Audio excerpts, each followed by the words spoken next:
you just started up. And the guy, he's, this CEO, and he says this. He goes, I'm going to tell you something you're probably not going to hear from anybody else in this business. He says, start off with what you can afford.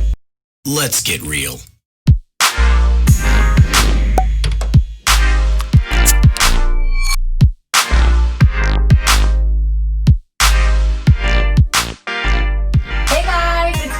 From Savvy Mamas, and I have the pleasure to introduce for our church that I go to. He's our youth pastor here at Champion Church in Yuma, Arizona. This is Pastor Brandon Sweet. That's me. And he is also a small business entrepreneur. So today, I don't own a small business. I do real estate. Yes. And small businesses, that's a whole nother monster in and of itself. Yes. So I wanted to ask him some questions and kind of get somebody else's perspective on a whole nother adventure, because I know a lot of you may not be interested in real estate, but you might be interested in starting your own small business, or you might have one and you want to know how to make it a little better. So yeah, we're here to talk about that today. Okay. So do you have anything you want to say? You want to introduce yourself, tell your background a little bit maybe? Sure. My name is Brandon Sweet. They call me Pastor B here. And the whole concept of starting a small business, I've always had creative ideas. I had tons of ideas. Since I was growing up, I wanted to do a lot of things. Mm-hmm.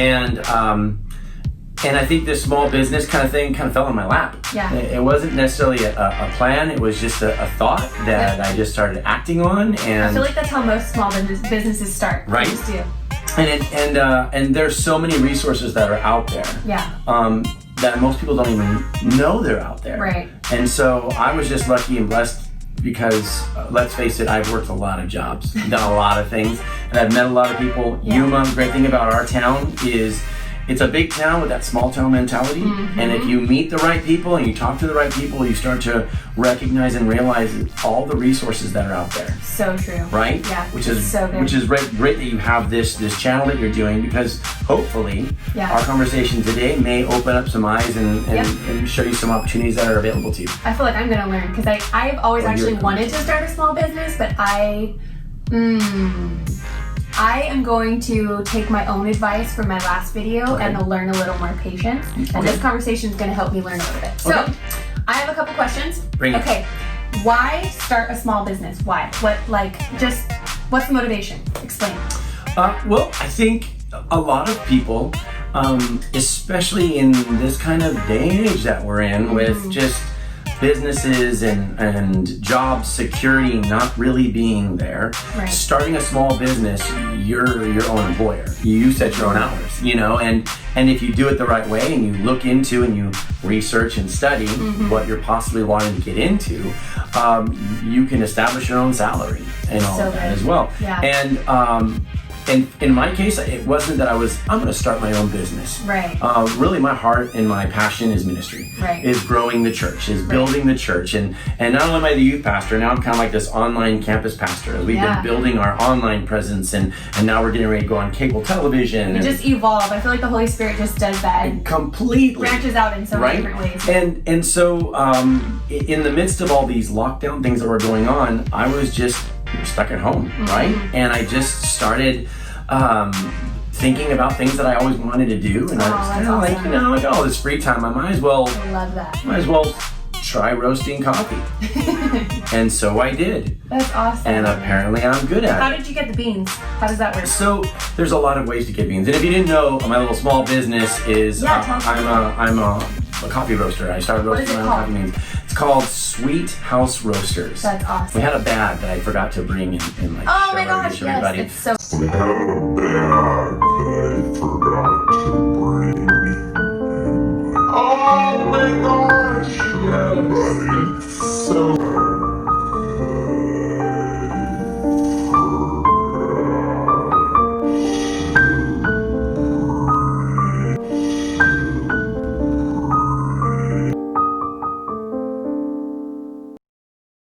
Sweet House Roasters. You see that? Oh. So tell us what your small business is called. Well, small business is called Sweet House Roasters. Little known fact about all the many jobs I've had. I worked for Starbucks for many years. I was a supervisor, and you learn a lot. I'm not saying Starbucks is the best coffee in the world, okay? But you learn a lot about coffee. You learn about the roasting. You learn about doing coffee pairings and tastings. And then I lived in Northern California, and there's lots of like small roasters and small coffee shops, and I made friends with a lot of them.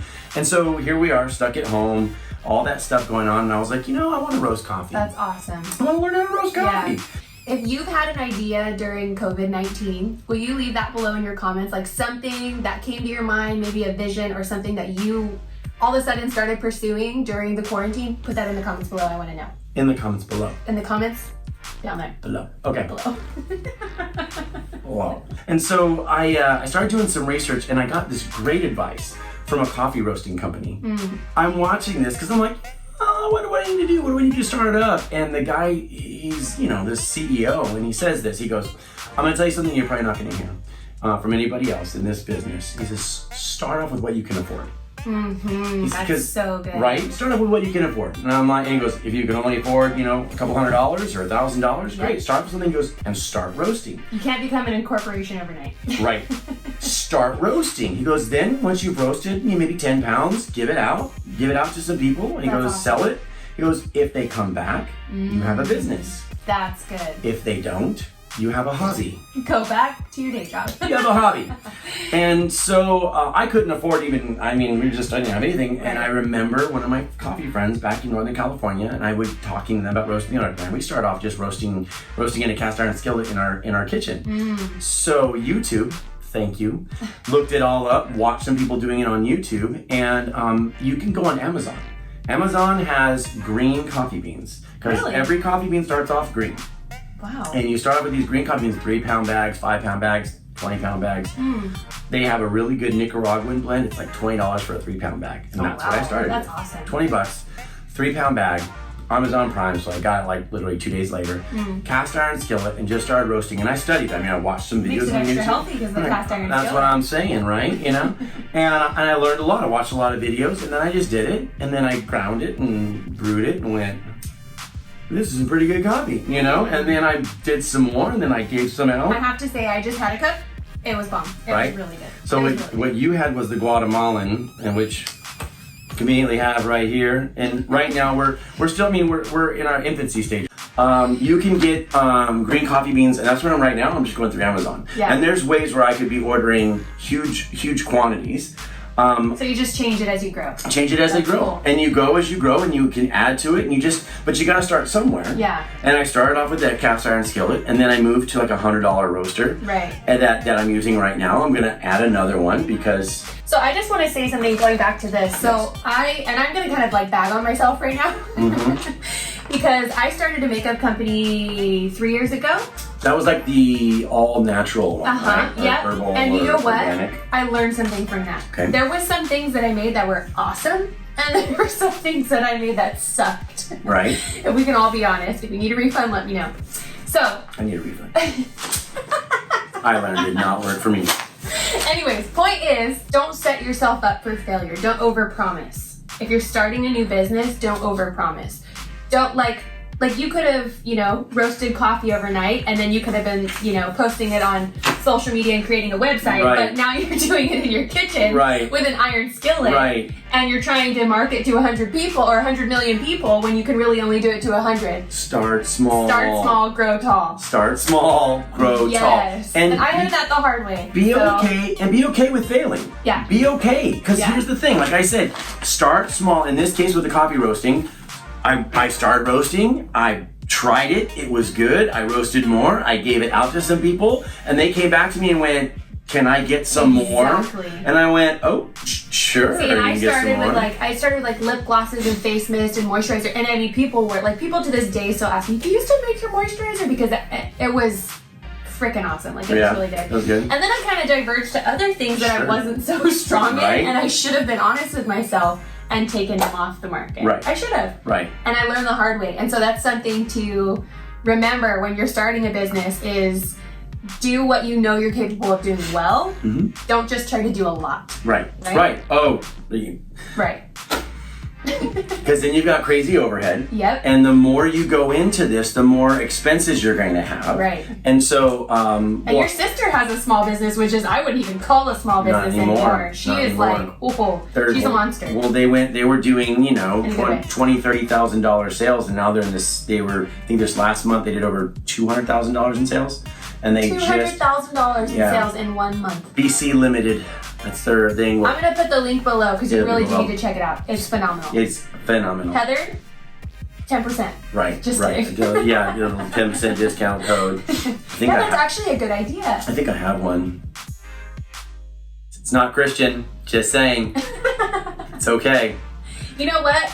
Do you want to know what their top seller is? Yeah, tell me. Their top seller is a shirt that says "I hate people." It flies off the shelves. I love it. And the other one is "Anger keeps me warm."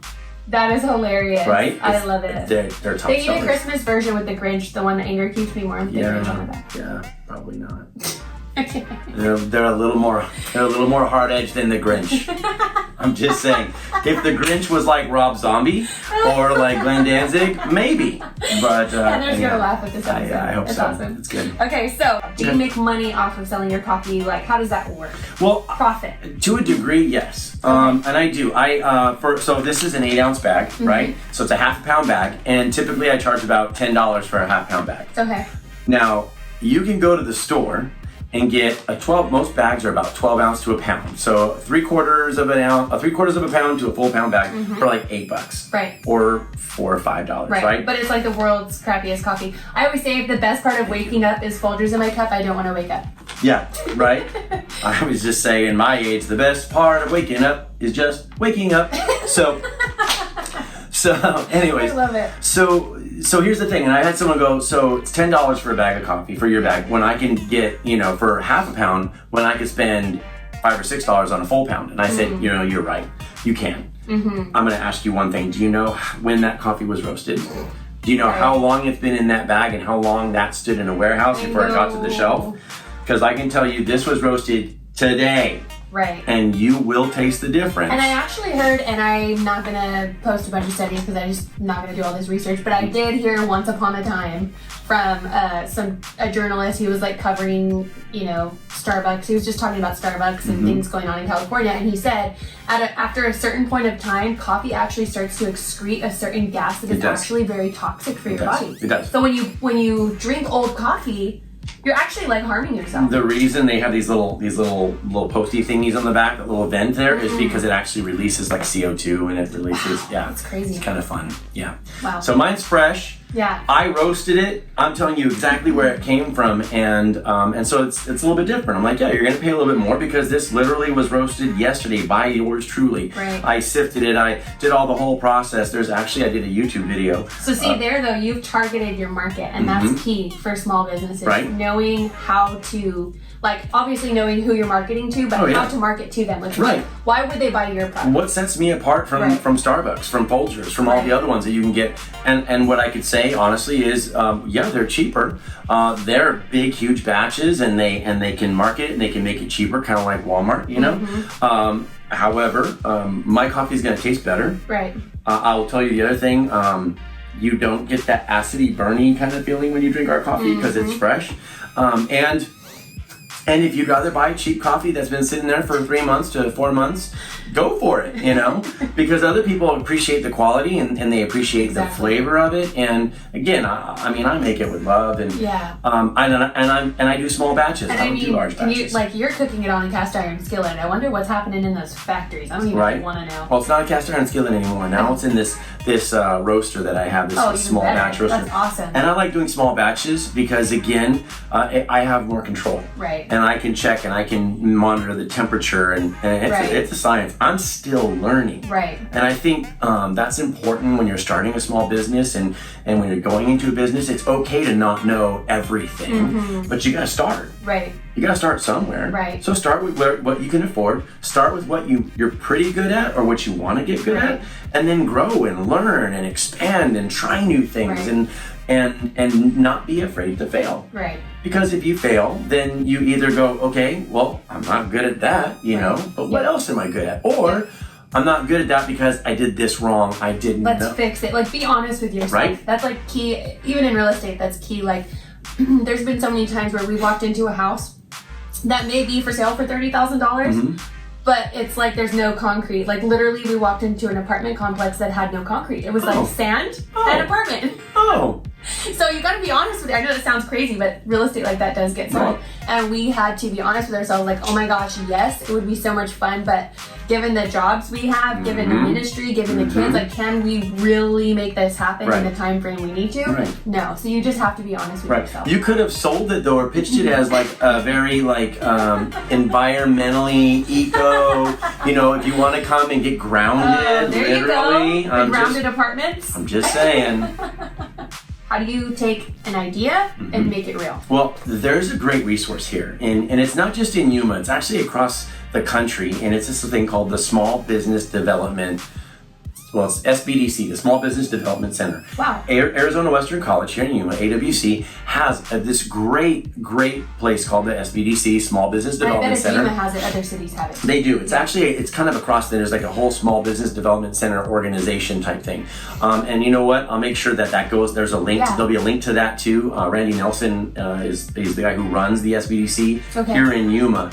And they are there to help you start a small business. Wow. And I did not know that. yeah, they're not like, here's money. You know, what they do is they'll sit down, there's questionnaires that they'll say, what are you doing? What do you want to do? What kind of business are you looking at doing? Do you know about what experience do you have? Yeah. How much money do you have? Can you invest your own personal resources into it? They'll get you connected with investors. That's awesome. I did not know that. Oh, it's amazing. And but it's a packet of information. And their thing is, if you're serious about this, you'll do the homework. If you're serious about this, you'll do the research. You'll know what you're talking about. But if you're just, thinking about starting a business, there's a lot of work that goes into it. True. And so, but they're there to help you. They walk you through the processes and steps. Now, obviously, with all the things that are going on, like, I still think that they're not open yet, but they're getting ready to open. I just reached out to him the other day telling him what was going on. Still, it's a good connection to have. Oh, it's a great, and again, the resources are there. They'll email you the stuff. Randy's taking phone calls, and but wherever you're at, look it up. Type in Small Business Development Center in my area. That's awesome. And that's what they're there to do. It's free. That's the best part. It's free. I wish I would have known that when I started my makeup business. They could have taken me down 10 notches, because I always tend to come up here and then bring myself down. So. Well, and it's great because again, they'll say, what do you want to do? And I'm like, well, I'm starting this little coffee roasting business. And he goes, I've actually helped a couple people. And then he started talking to me about, well, are you thinking about opening your own coffee shop and then selling your coffee that way? Or do you want to just be a web-based business? I mean, they will ask you all these great questions. And it was great for me because it got me really thinking, well, I don't know, how far do I want to take this? Right. I had an opportunity to partner with a clothing line. Wow. To in essence, they're like, hey, we want it, because they sell coffee cups and stuff like that. And they're like, hey, would you roast coffee for us? Because they had my coffee and they liked it. And I started thinking about it, like, do I want to go into that? It would take my coffee roasting to a whole nother level. Right. And the challenge that I find myself in is, do I want to put all my time into this? Right. Or do I want to just kind of do this where I'm at, slow pace down, keep learning, keep growing, maybe train up my kids to take it over, because really my heart is ministry. Right. And this was it was kind of like a hobby, and it turns out I'm pretty darn good at this hobby, and people want to buy my coffee. That's awesome. So, but that's like one of the beauties of small business or entrepreneurship or anything like that, because you have the freedom, you have the choice. And that's the whole point, really, of my YouTube channel, is to create freedom for people so that you can live the life you were literally created for and enjoy it, not just work from paycheck to paycheck. Right. And wherever you work, if you should try to enjoy it, and if you don't enjoy it, you should try to work yourself out of that. Exactly. So I think that goes back to that saying is, if you love what you do, you'll never work another day of your life. Right. And so I think it's great. I if I could encourage you right now, what Jade was just telling you too, putting in your ideas of those creative ideas. If you're good at something and you want to try and go into a business, or trying to maybe freelance or whatnot, there's so many things, other Fiverr and all these other things out there. So many resources. Don't listen to detractors. The people who maybe said, well, what do you really want to do when you grow up? And you put your dream on hold. life is too short to live a life of regrets. So good. Pull that dream out and say, well, what could I do? What can I do? And just, I mean, look what's out there on the internet, right? You know? And I'm kind of on top of that. Maybe you're in an area where you know you want to do something, but you're not quite ready. Right. Help other people, promote other people, like get out, go out of your way and help them. Like, do they need help roasting coffee? What do they need? Right. Fulfill their needs, because God always blesses that. And he always, for some reason, I feel like when I'm stuck in my own little world, I lose creativity. And the moment I get out and do something for somebody, it's like all this inspiration for things that I desire starts hitting me. And I'm like, oh my gosh, all it takes is for you to extend your hand a little bit for God to download some new information to you. And one other thing that just popped in as you were saying that is, if you think you want to go into, say you want to go into coffee roasting, you're like, oh, I want to get into coffee roasting. You can do YouTube videos and all that and watch that. But if you know somebody who roasts coffee, hang out with them. Exactly. Look at those people who are doing what you want to do and reach out to them. You guys didn't just jump into real estate, right? Right. And that's just it. You guys didn't just, so don't just jump into something. Investigate, pray about it, look into it, find out if there's anybody around that you could talk to and say, hey, I'm really thinking about going into this. Could I hang out with you? Could I just come and maybe apprentice under you? Or and I think too, learning that you're not the expert. Right. You're just not the expert, and you never will be. And I think always having the mindset of, I am smart and I am capable, but I'm always having that mindset of I'm not the expert. I'm not the expert. I may be an expert, but I am not the expert. Right. And being humble and being able to learn from other people when it comes to business, instead of being jealous of them or competing with them, learning from them will only make your business bigger and better. That's so good. I mean, if you want some of the Sweet House coffee, you know, I don't have a website yet. In fact, I just hired a graphic artist, and she's working on a logo for me, and gonna kind of just kind of spice it up a little bit, and who knows? I mean, we'll create a website, and I think right now you just got to come to the church and find me, and then or message you on social media. Or message me on social media. What's your Facebook name? I think it's just Brandon Sweet. Brandon Sweet. Okay. Yeah, it's Awesome. a picture of me and my wife, and we look really cute. So. Well, thank you so much for being on the show today. My pleasure. It's been so fun. And thank you guys for listening. Like I said, leave your comments below. Please like and subscribe to this video. And I want to share a lot of wealth building and happiness tips with you over the next 7 weeks.